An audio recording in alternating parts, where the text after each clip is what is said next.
Palavras são, na minha não tão humilde opinião, nossa inesgotável fonte de magia, capazes de causar ferimentos e também de curá-los. Essa, professora, é uma citação do Albus Dumbledore, no filme de Harry Potter e as Relíquias da Morte, em parte 2. E eu trouxe essa citação aqui para iniciar o nosso episódio de literatura, que se chama, inclusive, Linguagem como Encanto, a magia invisível na literatura.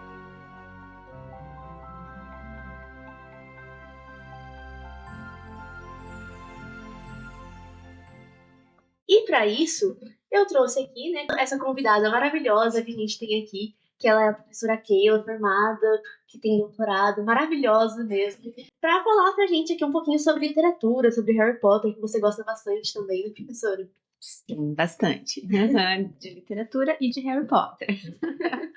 Então, professora, vamos começar falando um pouquinho aqui sobre sua relação, assim.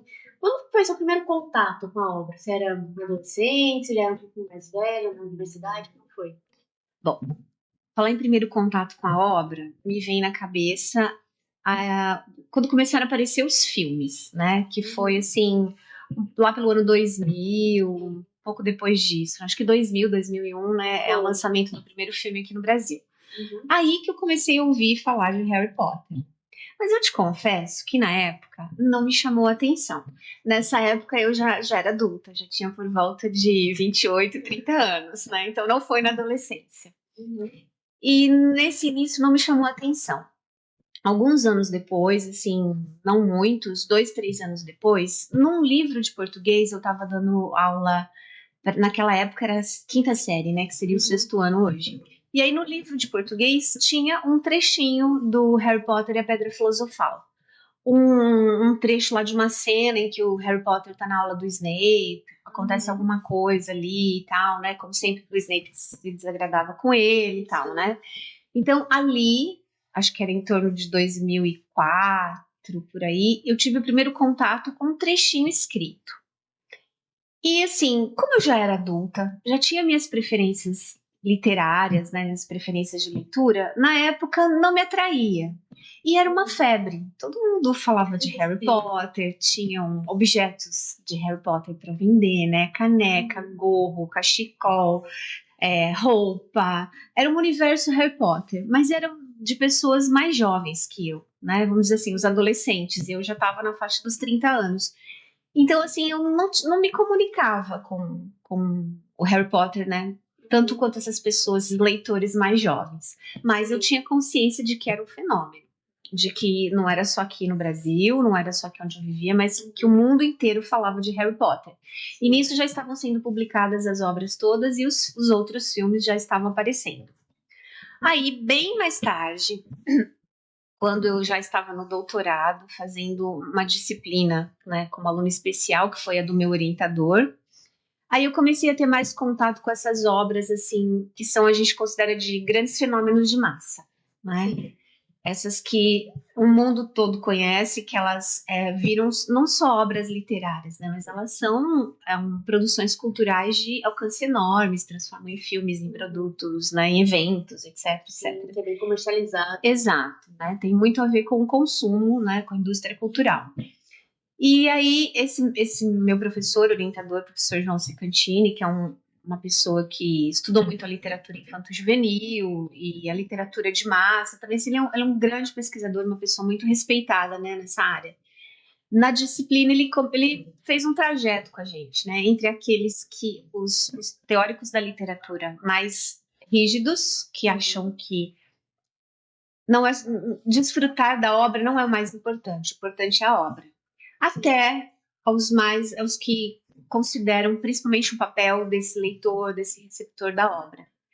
E foi aí que eu tomei mais contato com essa coisa da cultura de massa, de como analisar essa cultura de massa e tal. E quando eu definitivamente entrei no doutorado, ele foi ser meu orientador, ele que me propôs, assim, que tal você analisar obras que sejam best-sellers, né, muito vendidas, e que tenham um perfil que a gente vai estabelecer aqui de perfil crossover. Obras que agradam pessoas de 8 anos a 80 anos, vamos dizer assim, né? Obras que agradam muita gente.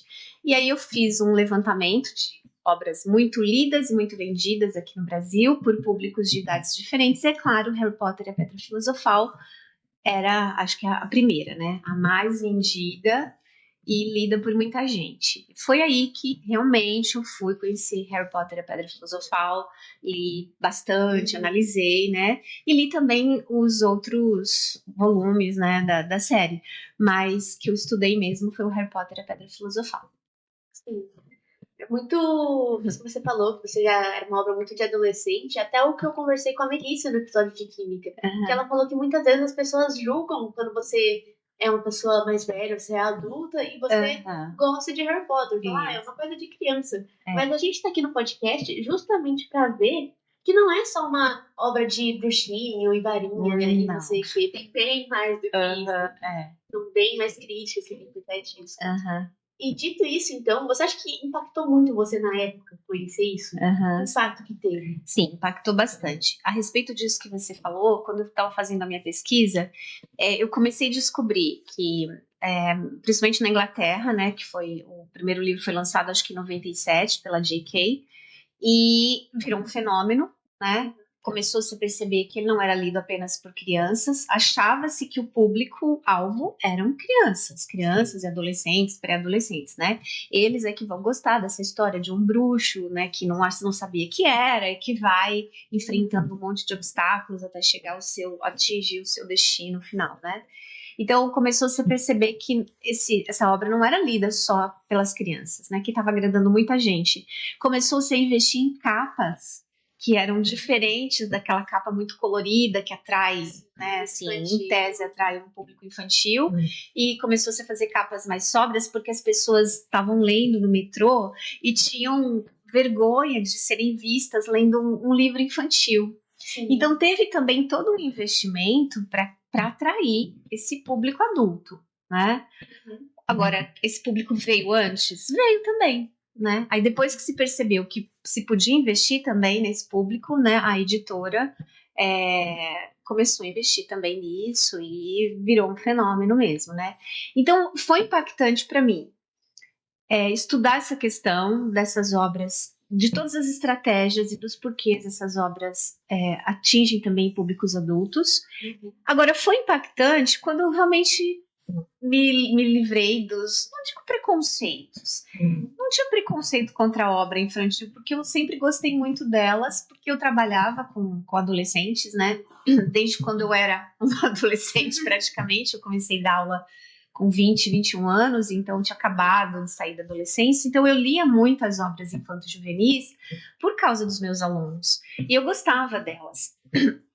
E eu achava que Harry Potter era talvez mais do mesmo em termos de obra infanto-juvenil, e não era uma obra de autor brasileiro, tal, né?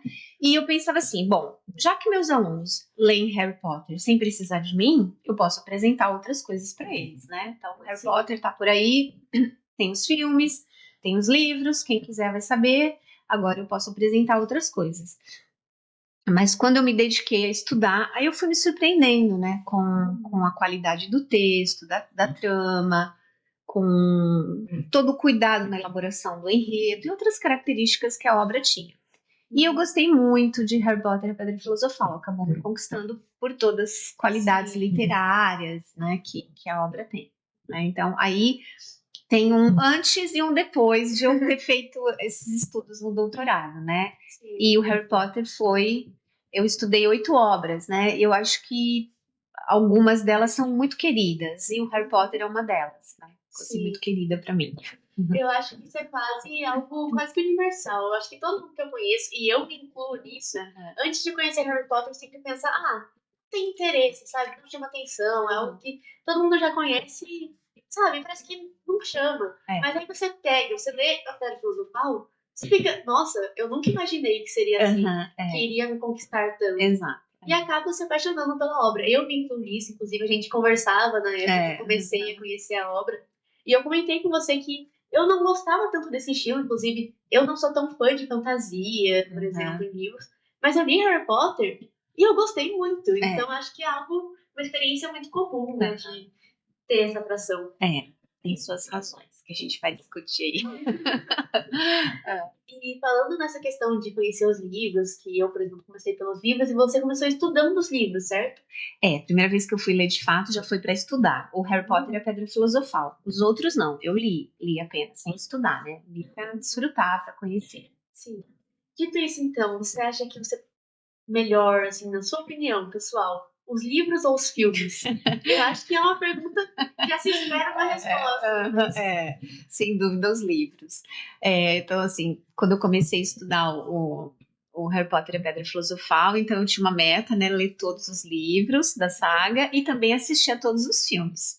Mas eu lia primeiro o volume, depois eu ia assistir o filme. Aí eu ficava muito decepcionada. Sim. Mas tem razões para isso, né? É impossível um filme de 2 horas, 2 horas e meia, abarcar toda a complexidade do enredo, mas eles são bons, né? São, dentro do possível, fizeram o que deu, né? Mas é uma obra com muita densidade, muitos detalhes, né? Então, só de representar o universo de Hogwarts, só de representar aquela magia toda, como aquilo tudo se organizava, já é um mérito, né? Sim. Mas deixa muito a desejar. Assim, quando você lê o livro primeiro e você vai assistir o filme. Eu fiz dessa forma também. Primeiro conhecer os livros, eu assisti os filmes. Admito que o primeiro eu até achei que foi bem fiel, mas eu acho que vai perdendo um pouco da idade, às vezes também por causa do tempo, do orçamento e do quanto isso vai ser comercializado. Exato. Então, eu acho que, por exemplo, o primeiro filme foi muito fiel, mas já o terceiro, Prisioneiro de Azkaban, eu acho que já perdeu bastante. Então, eu concordo com você. Os livros acho que sempre vão ser uma imersão, né? Mais pessoal até. Você faz a imaginação daquele universo. Se você pensa no estilo do primeiro filme, ele é mais fiel, mais detalhado, mais lento, mais comprido, né? Sim. Era para um público que estava mesmo vidrado na representação da história. Depois ele vai atendendo a outros interesses também. Já que acho que chamou mais atenção quando saiu o filme. Né? Aí acabou fazendo um filme para quem conheceu pelo filme, não para quem queria pelas obras. E já que a gente tá falando de sagas, livros e tudo, você acha que Harry Potter seria uma porta de entrada para a leitura? Eu acho que é. Mas, assim, vendo os processos pelos quais as pessoas entram no universo da leitura, né? Eu diria até que, para muita gente, ele já tem uma complexidade que talvez exija que você já seja leitor antes, né? Mas eu sei de pessoas que foi a primeira obra que a pessoa resolveu ler, né? Ela já não era tão criança mais, mas foi a primeira obra que ela leu e acabou se encantando pela leitura. Então, pode ser uma porta de entrada. Exige uma certa maturidade intelectual, né?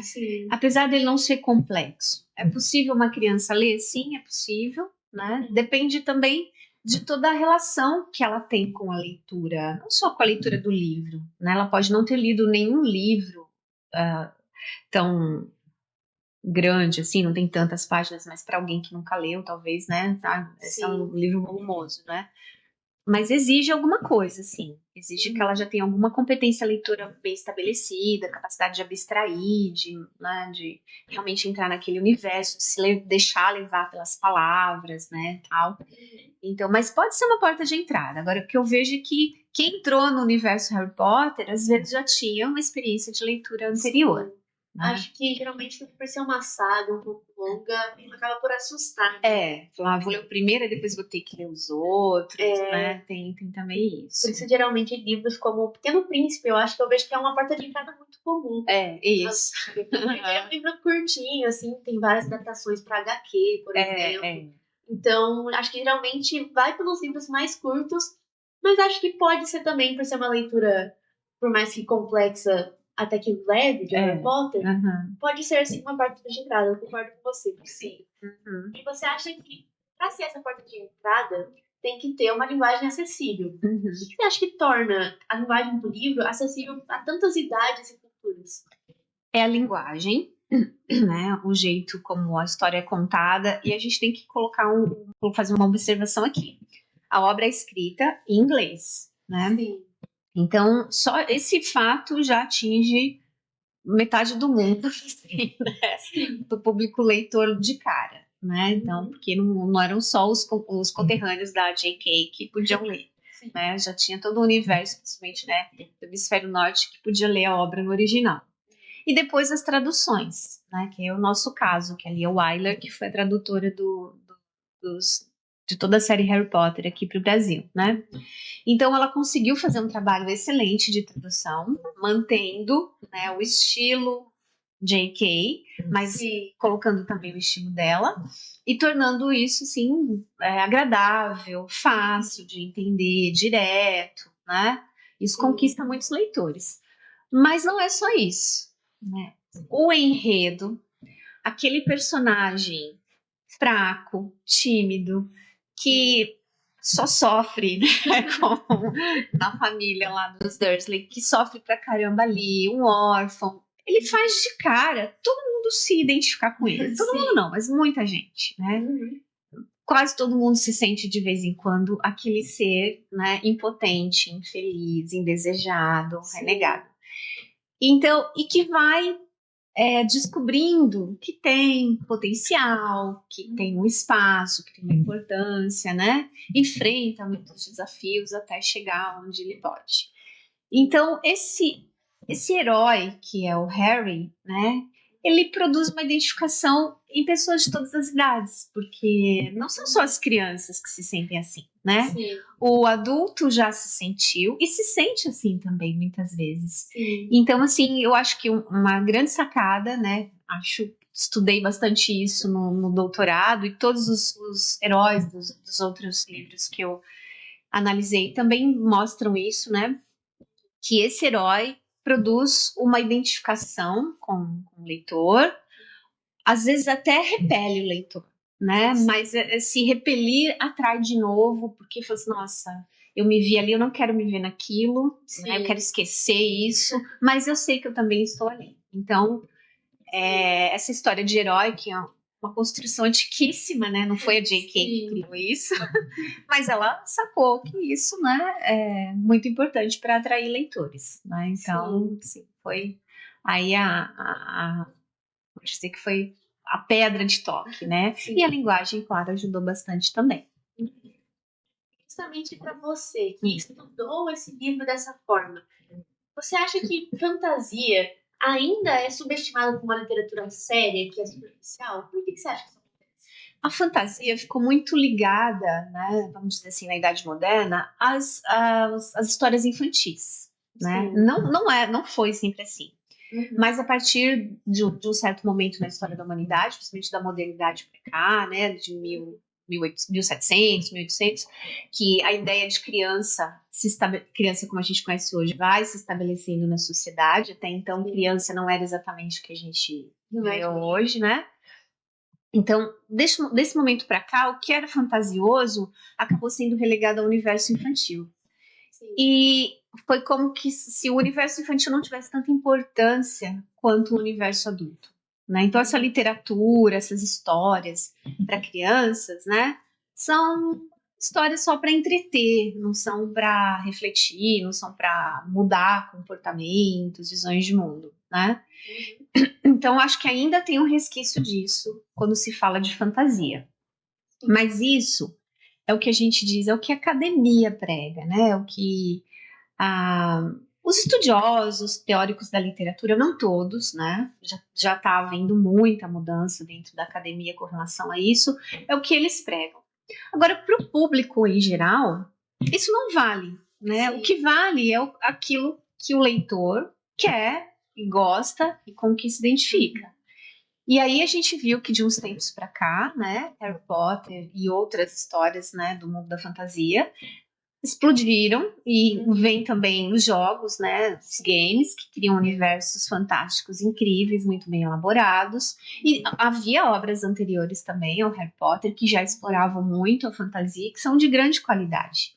Então, assim, há talvez, né, ainda, né, um preconceito por parte de algumas vertentes dos estudos da literatura, né, em olhar para a fantasia como uma espécie de literatura não tão grandiosa, assim, não tão digna de ser estudada. Mas isso tem mudado bastante. Sim, acho que quebrou barreiras em questão de pra cá. E o Harry Potter é um dos responsáveis por isso. Sim, né? com certeza. E contanto que ela seja, assim, uma literatura séria, cheia de críticas, você acha que ela é só entretenimento ou que ela traz muitas reflexões profundas? Como, por exemplo, no Cálice de Fogo tem a questão do Cedric, que tem a morte do personagem. Parece que foge um pouco dessa questão infantil. Como você acha que a obra trata esses temas? Por exemplo, morte, poder com Voldemort, amor e escolha, por exemplo. Bom, primeiro vamos pensar que entretenimento, a gente olha assim, nossa, é negativo entretenimento. Todo mundo precisa se entreter. Sim. Todo mundo precisa, né? Senão ninguém sobrevive. Exato, você precisa escapar um pouco da realidade. O que está errado em se entreter? Exatamente. Né? Então, é uma coisa que a gente tem que questionar. O tema da morte é muito retratado em Harry Potter. Né? Começa com a morte dos pais dele. Né? Por que ele é um órfão? Porque ele não tem pais. Então, a morte já pega ali. E a morte é vida. Né? O que todo ser humano sabe, a partir do momento que começa a tomar consciência, é que ele vai morrer. Sim. Então, a morte é parte de nós. E o livro não deixa de tratar isso, apesar de começar com crianças, né? Então, assim, a criança, a morte, não combina. Por que não, né? A criança é viva também, né? Então, a morte está em todos os lugares.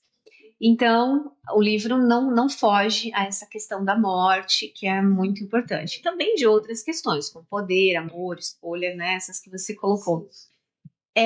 Então, assim, em termos gerais, é um livro que é uma obra toda, né, densa, porque aborda todos esses aspectos que são muito humanos, né?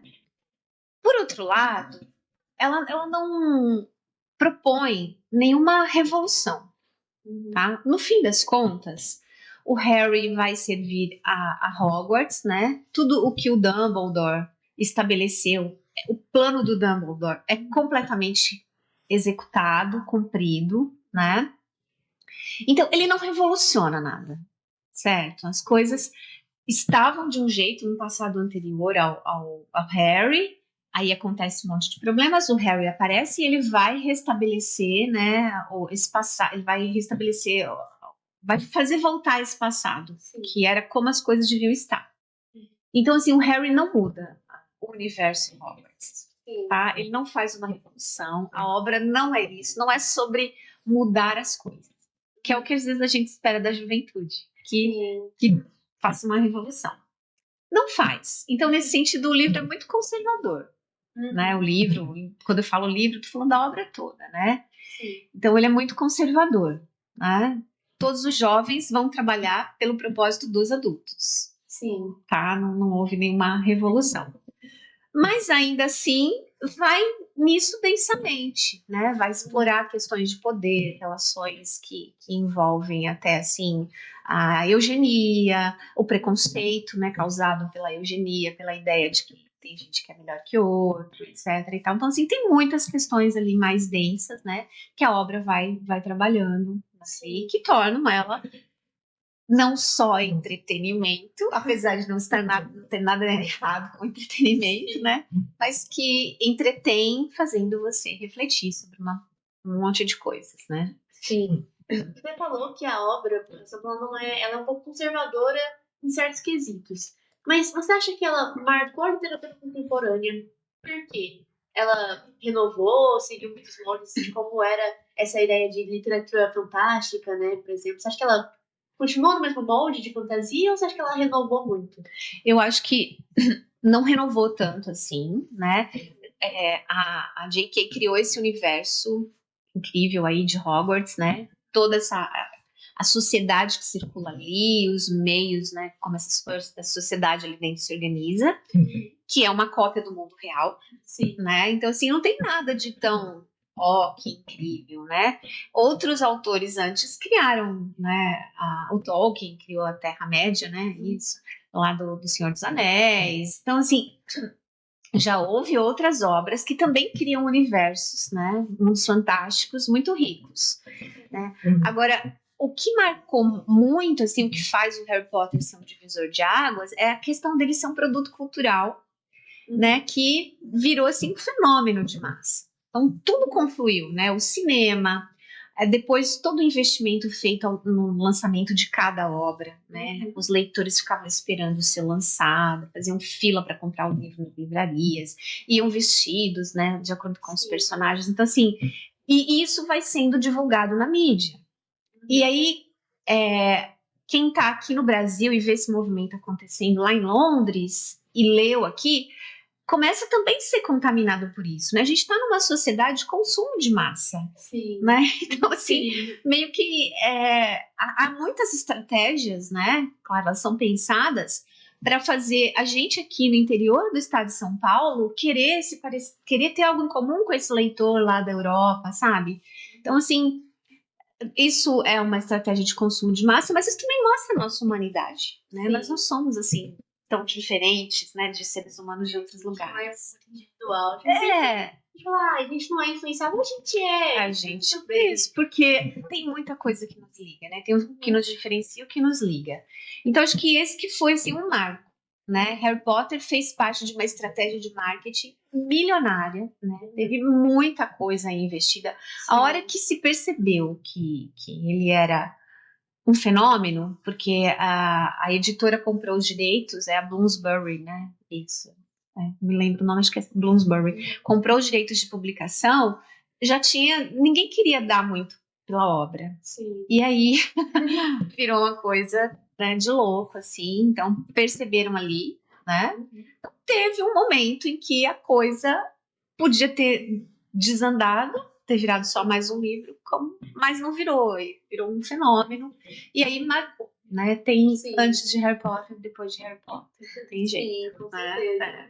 Mas você acha que a obra assim, de Harry Potter, ela é muito diferente de outras obras de fantasia, como, por exemplo, você citou, né? Senhor dos Anéis ou As Crônicas de Nárnia, você acha que diferencia muito? Então, como eu te disse, eu não posso, assim, dizer com propriedade, porque eu não li, né, O Senhor dos Anéis, nem As Crônicas de Nárnia. Eu assisti aos filmes, né?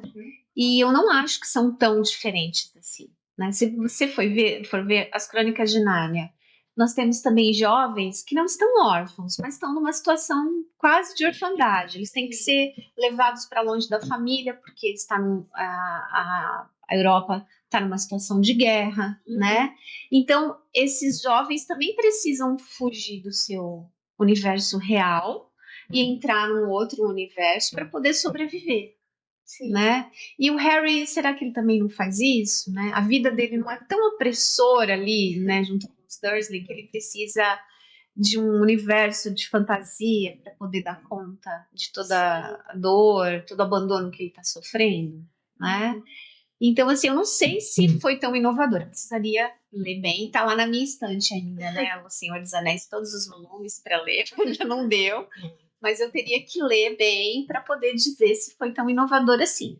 Mas na época que eu estava pesquisando e tal, acho que não, vai na mesma linha, né? Mas virou um fenômeno, né, é um fenômeno de um produto cultural, um fenômeno de massa, de consumo de massa muito grande, né? Sim.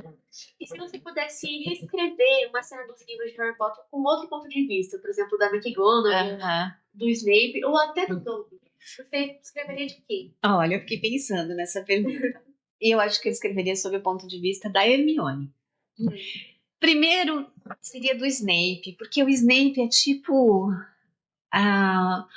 aquele que se sacrifica, né? Você vai lendo, vai achando que não, né? O leitor vai odiando ele. Sim. Depois o leitor vai entendendo, né? Tudo que estava por trás. Então eu pensava assim, pelo ponto de vista do Snape seria legal. Mas ele é o adulto que se sacrificou, né? Por amor. Agora, a Hermione, ela é diferenciada. Ela não era bruxa, né? Ela era uma pessoa comum, da família dos trouxas, né? Como se dizia lá. E ela era muito inteligente, né? Ela tomava as decisões racionais pelo Harry, pelo Rony, né? Assim, então, eu acho que teria sido muito interessante uma narrativa do ponto de vista dela, né? Acho que o grande herói da saga é o Harry, né? Mas ele não teve escolha. Ele nasceu, né, para ser quem ele era. A Hermione não. Ela ela nasceu para quê? Ela construiu o destino dela, né? Sim. Então ela foi construindo esse destino, ela foi desempenhando um papel ali. Então acho que seria muito interessante ter uma Sim. narrativa do ponto de vista da Hermione. Tem né? muita gente que não gosta dela, né? Eu acho Hum. que, assim, sem querer julgar, mas eu vejo um pouco de machismo nessa opinião, os que não gostam da Hermione. Mas comum, é compreensível, às vezes, dependendo da pessoa, às vezes é só uma questão de opinião, de percepção. Mas é o que eu sempre falo. Harry pode ser o personagem principal, o protagonista. Mas o que seria do Harry se a Hermione tivesse lá? Exatamente. Você pode pensar que em todas as situações, assim, que eram decisivas, né? Ela estava ali, somente na Pedra Filosofal, né? Sim. Ela é retratada como a menina inteligente, a menina que resolve os problemas. E o Harry é ainda muito infantil, né? Um garotinho ali amedrontado. E ela tá muito além disso, né? Sim, com certeza. Então, representa bem as meninas, né? Que vão amadurecendo antes dos meninos mesmo, tal. Então, acho que seria interessante saber o ponto de vista dela como narradora. Sim, eu concordo com isso. E só para finalizar aqui, professora, se você pudesse escolher algum livro da saga, algum livro da saga para você analisar em sala de aula, qual seria e por quê? Eu acho que seria o Harry Potter e a Pedra Filosofal, né? Primeiro porque é o que eu conheço melhor. Né? Então eu teria mais instrumentos para explorar, para trabalhar com os alunos, né? E por ele ser, assim, o mais... Eu vou usar essa palavra, mas não é exatamente isso. Parece ser mais voltado para o público infantil, né? Porque eles estão ali na pré-adolescência, né? 10, 11 anos. Representa bem essa fase em que a criança sai do ensino fundamental 1, entra no fundamental 2, muda de escola, etc. Né? Então, ele parece infantil, Sim. mas esse momento é um momento assim muito crucial na vida de uma pessoa, né? Pensando na educação formal, na educação escolar. Por haver mesmo essa troca, né? Você sai da fase em que você tinha um professor só, talvez você estivesse numa escola, num lugar onde você sempre esteve, desde da mais tenra infância, né? E é um momento em que o ser humano sai também do seu núcleo familiar para criar referências fora desse núcleo. Então, é uma fase muito importante da vida de alguém, né? Quando você começa a ver que não é só dentro da sua família, que tem gente que você deve ouvir, respeitar, admirar, imitar, né? Sim. Que tem outras referências, e às vezes essas referências vão entrar em conflito com as referências que você tinha na família, né? Então, eu acho que esse Harry Potter e a Pedra Filosofal pega bem essa fase da vida, né? Sim. E pega com uma maestria, com um bom humor, porque as situações são incríveis, né? Representam tudo o que acontece dentro de uma escola, assim, de uma sala de aula. Isso aqui é fácil para eu falar, porque eu sou professora, né? Apesar de estar aposentada, fiquei muito tempo trabalhando em escola. Então, assim, a gente sabe de tudo que acontece dentro de uma sala de aula e tá tudo ali, né? O medo de alguns professores que a criança sente, a identificação que sente com outros professores, o quanto tem aqueles considerados os nerds, os inteligentes, os que não estão nem aí com a aula, os que dão nó no professor, os que praticam bullying, os que sofrem bullying, né? Então, todo esse universo tá ali. Para um professor, isso é um prato cheio, né? Para a sala de aula é um prato cheio, dá para você explorar muitas coisas. E, ao mesmo tempo, essa pessoa tá crescendo, né? Ela tá se desligando das referências, não se desligando, né? Mas ela tá questionando as referências anteriores, fazendo outras. E o livro é muito divertido também, né? Tem situações engraçadas, tem situações tristes, tem situações tensas, tem situações em que requerem que você resolva tudo muito na racionalidade, né? No pensamento científico, que você analise, teste a hipótese e tal. Então, é um livro muito rico. E de uma linguagem bela. Tem momentos belíssimos, tem uma linguagem que dá para você explorar. Então, acho que para ser trabalhado em sala de aula, acho que o Harry Potter e a Pedra Filosofal é o ideal. E é o início da saga também. E não serviria só para um sexto ano. Não, Não, com acho certeza. que dá para trabalhar até no ensino médio, Sim, né? Então, assim, é um livro muito bom para se explorar, né? sim. Então, trabalhando num lugar É, onde haja tempo, espaço para se fazer um é, projeto de leitura, porque agora a gente sabe que as coisas não estão bem assim, né? Eu acho que é um livro que rende, sim, um bom projeto de leitura, né? Para, vamos dizer assim, conquistar muitos leitores para ele e para outras coisas que podem vir. A partir do momento que você se torna leitor, de fato, você não vai querer ler só Harry Potter e a Pedra Filosofal e a saga Harry Potter. Você vai querer ler outras coisas também, de sim, fantasia ou não, né? Um leitor é leitor. sim, Aí, né, ninguém segura, você vai sempre querendo ler. sim, Né? com certeza. Mas definitivamente concordo com você que não é algo só para sexto ano. E eu acho que eu sou a prova viva disso, porque eu tô aqui, eu, Lorena, apresentadora aqui do podcast, no terceiro ano do ensino médio. Estou estudando, fazendo um estudo acima disso, e estou aqui discutindo com você sobre isso de uma forma muito mais profunda. Uhum. Então, definitivamente não é algo, sexto ano, tem outras pessoas lá do GED, no projeto, que estão em doutorados estudando isso, assim como você tem. Sim, e eu já tinha mais de 45 anos quando eu fui estudar o Harry Potter e a Pedra Filosofal. Então, realmente, é a prova de que não fascina só crianças, né, pré-adolescentes, e não é só o fascínio, é também uma riqueza, né, uma obra rica, que tem muita coisa a ser explorada, né, falando como, professora, tal, mas também como leitora. Sim, com certeza. Professora, então o episódio de hoje vai ficando por aqui, mas muitíssimo obrigada por ter vindo. Foi maravilhoso estar aqui com você, conversar com você de novo. Muito bom mesmo. E eu espero que você tenha se sentido muito bem-vinda aqui no nosso podcast.